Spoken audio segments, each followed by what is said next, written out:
I'm Ann Croker, writing coach. If you're tuning in for the first time, welcome. If you're a regular, welcome back. Today, you join hundreds of established and emerging writers who are discovering ways to reach their writing goals and have fun by being more curious, creative, and productive. You're listening to the Ann Croker Writing Coach podcast. When did you stop writing?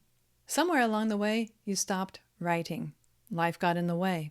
You lost your confidence. You ran out of time. You ran out of ideas. You hit a huge block and you can't get past it. Maybe you thought writing was reserved for younger you when the stakes were lower and you took more risks. For one reason or another, the words stopped flowing. You set aside your pen. You stopped calling yourself a writer. You scribble in your journal now and then, but not much beyond that. One day, you're an unstoppable force, spinning out stories like a professional word weaver. Next day, you're staring at the screen, feeling the weight of fear, doubt, and a serious lack of motivation. Or maybe you face external hurdles. It doesn't help that the world seems to conspire against you. Every interruption, every demand on your time feels like you're being yanked away from your true calling. You wonder if the original spark is gone for good, snuffed out.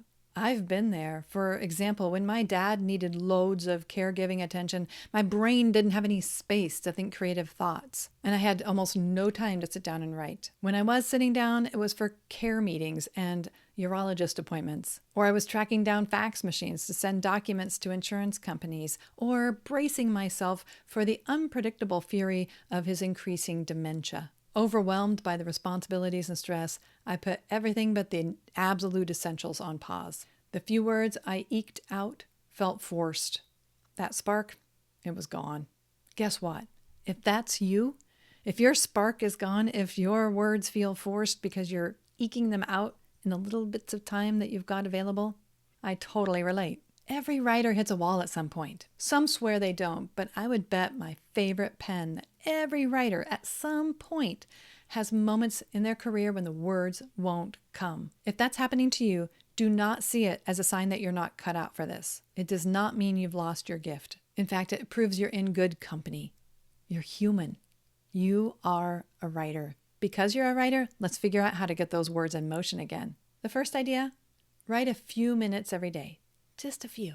Even during intense caregiving days, I could squeeze out just tiny little moments to do some writing in between appointments or just before bed. It wasn't much, but it was something. It was mine. You can try that too. Try to write just a few minutes, maybe before bed, between appointments, in those tiny slivers of time. Even a few minutes in a notebook or on your phone's app while you're standing in line somewhere.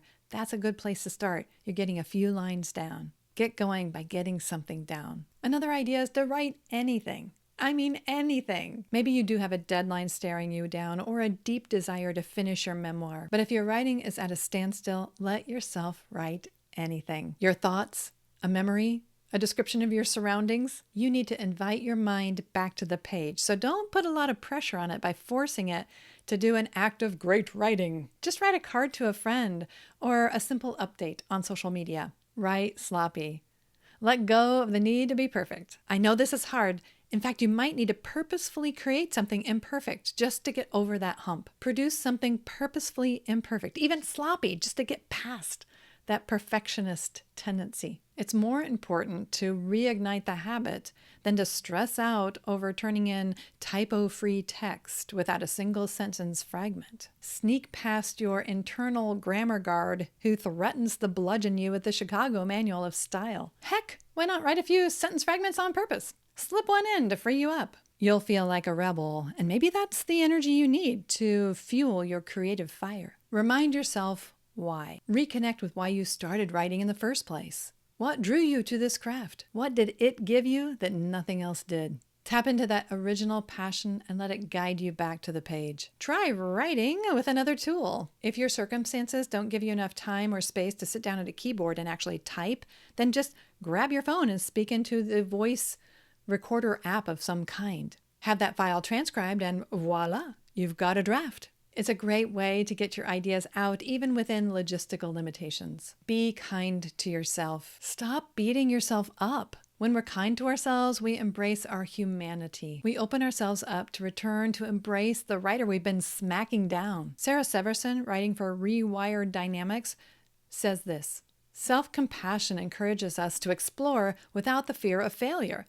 This freedom to experiment fosters creativity, leading to innovative problem solving and increased productivity. In other words, with self-compassion and kindness instead of self-loathing and criticism, we're far more likely to emerge creative and productive. Write what you can and know that the creative spark, the energy that drives us to the page, truly does ebb and flow. That's normal. Sometimes we can just sit and do the work, less inspired but willing to try. Keep showing up. As words spill on the page, even a few lines at a time, believe and trust that more inspired words will return in abundance. When did you last feel this way? Stuck, without words, creatively blocked? What pulled you back? I hope you're overflowing with ideas, your pen barely able to keep up. But if you're stuck, pick up your pen and write one sentence, because you're still a writer and your story is not over yet.